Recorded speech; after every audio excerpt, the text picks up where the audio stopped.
All right, we're in verses 16 to 18 today, Ecclesiastes chapter 1.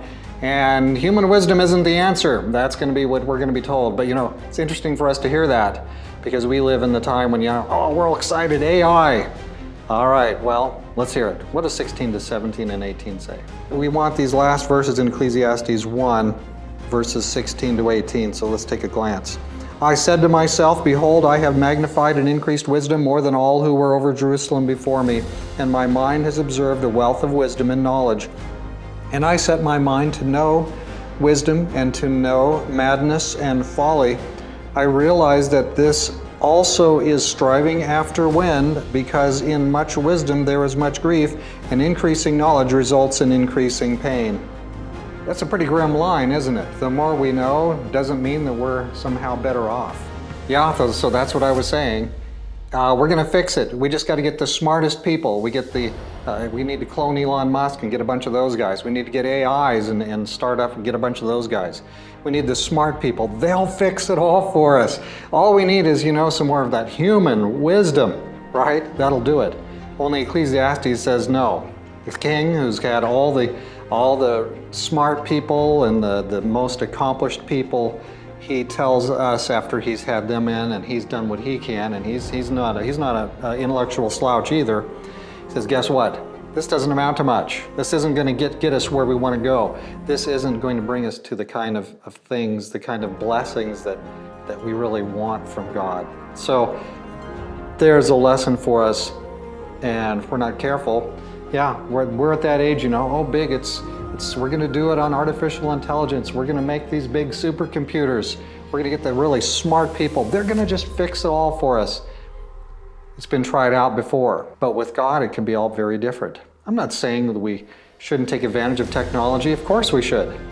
It's tools to help us. Those are good. But if those tools wind up manipulating us or tweaking us, remember, these tools don't have a conscience. You and I, we're human. We're made in God's image. We have a conscience, right? So that is different than some machine. I don't care how smart it is. No conscience? Yeah. I need to keep thinking of it more like a wrench, a tool, than like some kind of, I'm going to get this big, wonderful insight. Let me bring up this item from Fee and Stewart that I thought was good. How to Read the Bible, page 244. Speculative wisdom is not so much trying to provide answers, this genre of wisdom literature, as it is to remind its readers of the hard questions, ones that ultimately point us to Christ's death and resurrection for the answer.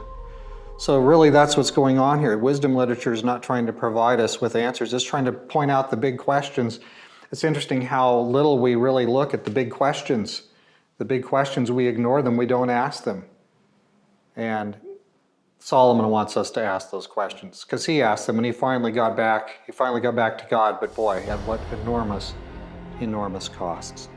What can we say here? AI isn't the answer. There's going to be some good pieces from AI. Sure, of course there will. But the answer is the author. Okay? Jesus is the answer. God, the one who made us. We are made in His image. And what does that mean? That means that He, capital letters, He knows what I need. He knows what I need. All right, friends, hope to see you tomorrow as we go into chapter 2, 12 chapters, just finished chapter 1, and more pessimism coming up before we get to the good stuff.